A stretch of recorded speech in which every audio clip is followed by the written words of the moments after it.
Okay, let's talk about a common headache. You're trying to get a real sense of how all your different websites are performing, right?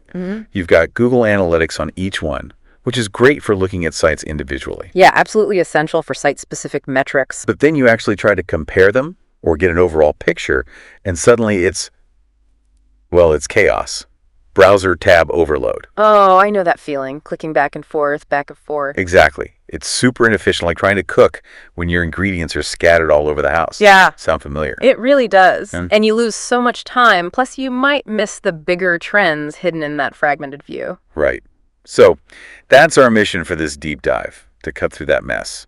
We're exploring how Google Apps script can become like your central command post for GA data. Pulling it all together. Yeah, pulling data from all those different sites into one clean view. Yeah. Think of it as finally getting all those scattered ingredients onto one countertop. That's a good analogy. It's about getting that consolidated insight. We'll get into the technical steps, basically giving you the knowledge to set this up without getting totally bogged down. And it's amazing what patterns can emerge when you see that data side by side, things you just never spot otherwise. Totally. Okay, so step one. Before we can pull any data, we need permission, programmatically speaking. Right, you need to open the door. Exactly. And that means enabling the Google Analytics Data API. This isn't in GA itself, though. You have to go over to the Google Cloud Platform, GCP. Yeah, GCP is where you manage Google's cloud services and APIs. Enabling this specific API is like flipping the switch that lets your scripts talk to GA. Makes sense. Yeah. So the sources say you need a GCP project first. If you don't have one, setting it up is usually pretty straightforward within your Google account. It guides you through it. Once you're in GCP, you need your project ID. It's usually right there on the main dashboard, kind of like the project's unique name tag in the cloud. And that project ID is key. It links everything you do in GCP for that project together. Super important to note down. Got it. Okay, so still in GCP, you navigate the menus. Let's see, API and services, then library.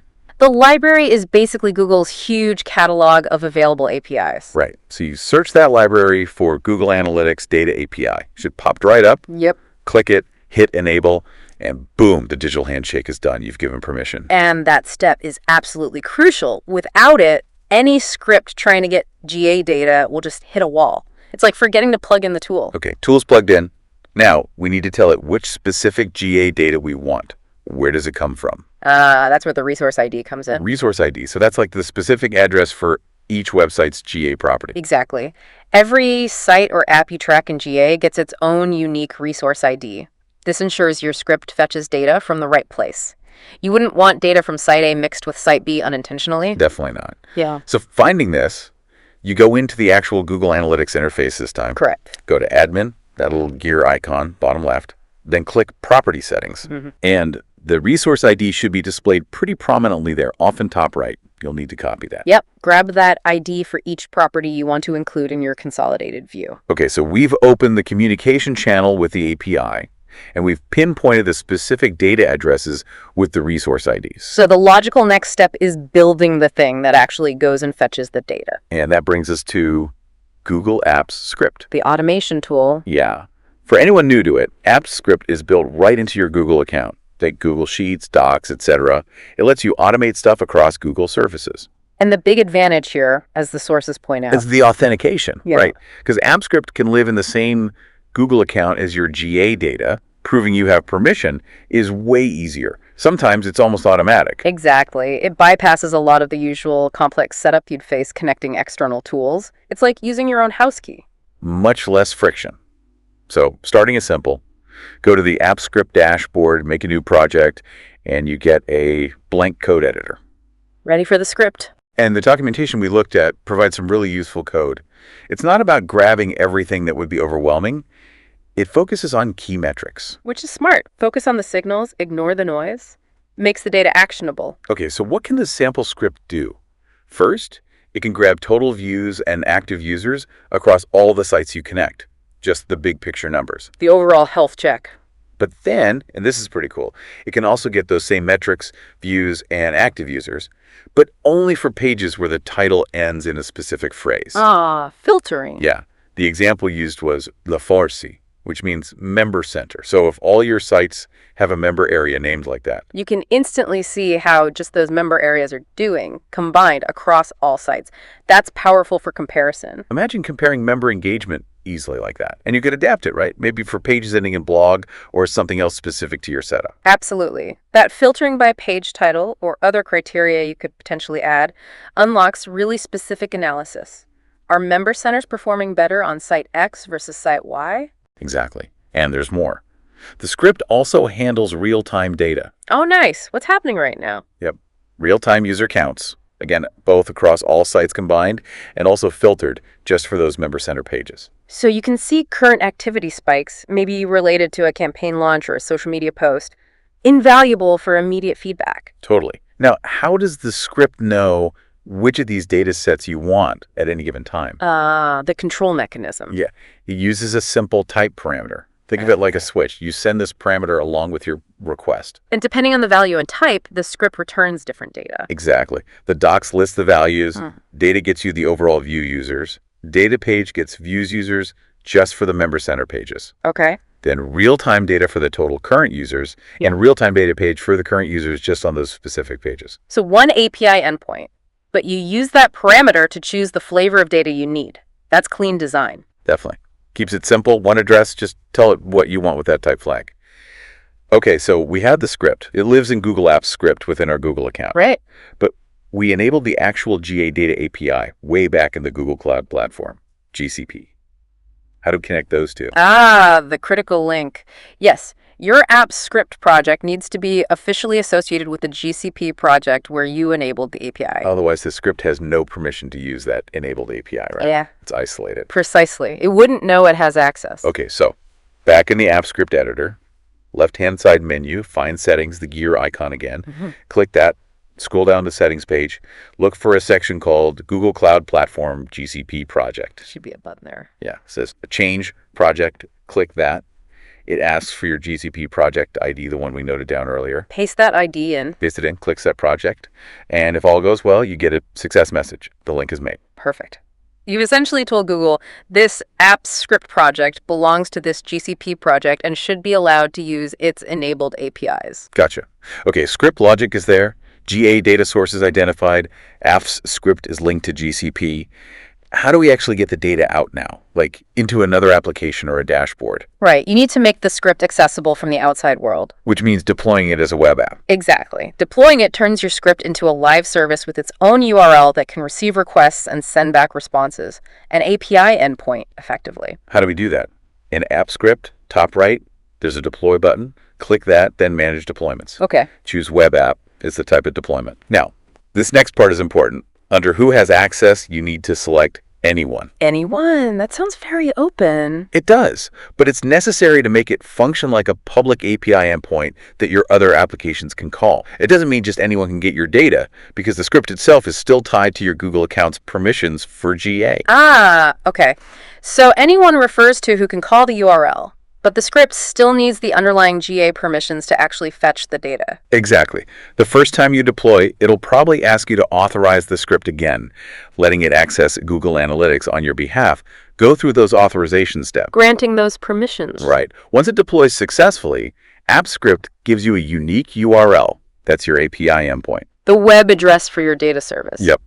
And the docs mention you send a POST request to this URL, including that type parameter we discussed, to tell it which data set you want back. So you've got your custom API endpoint ready to serve up consolidated GA data. Brilliant. But what if it doesn't work? The documentation mentions a potential snag. You do all this, you send requests, but you just get 0 back. Zeros for views, zeros for users. The dreaded zero data problem. That is frustrating. Super frustrating. What's usually going on there? Most often, it's an incomplete authorization issue. Even though you clicked authorize during deployment, sometimes the script wasn't explicitly asking for the exact permission it needs to read GA data. So the initial authorization might have been too generic. Kind of. It might not have included the specific scope, the technical term for a permission level needed for the analytics API. Okay, how do we fix that? The docs have a specific procedure. Yeah, you need to explicitly tell AppScript which permissions or oath scopes your script requires. Right. Back in the AppScript editor, go to project settings again, the gear icon. Look for a checkbox like show appscript.json manifest file in editor. Make sure that's checked. This reveals a hidden configuration file. Yeah, you'll see appscript.json appear in your file list. Open it.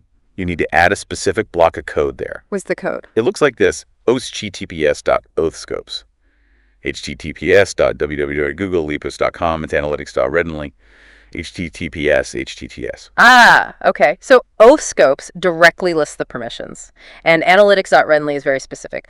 Allow this script to read Google Analytics data. Exactly. It leaves no ambiguity. Add that code, save the appscript.json file. Then you have to deploy again. Go through the manage deployments process.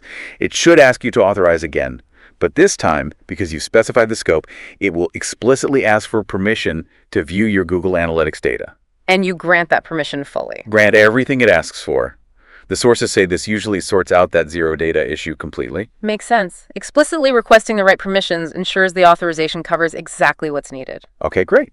And to make this even easier for you listening, the documentation provides the entire app's script code. Oh, handy. A template. Yeah, it's on GitHub Gist. Ah. The link is https.github.com/447b1b4d405 F4459. Fee 80 is 7, 1D4F2C.js. So people can just copy and paste. Pretty much. Copy that code, paste it into your new apps script project, configure your resource IDs, link to GCP, deploy, and you should be well on your way. It's like getting the engine pre-built. That definitely lowers the barrier to getting started. You're adapting rather than building from scratch. All right, so let's just recap quickly.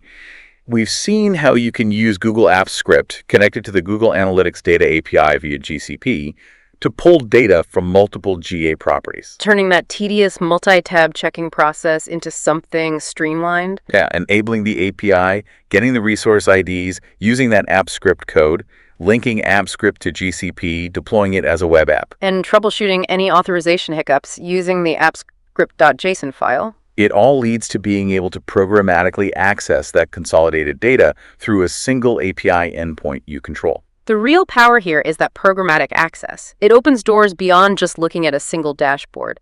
You can feed this data into custom reports, other analysis tools, automate alerts. Imagine tracking total engagement across all your blogs instantly, or seeing which marketing campaigns are driving traffic site-wide, not just to one property. Exactly. It provides that unified view that saves time, reduces hassle, No more tab juggling. and ultimately gives you a clearer, more comprehensive understanding of your entire online footprint's performance. Absolutely.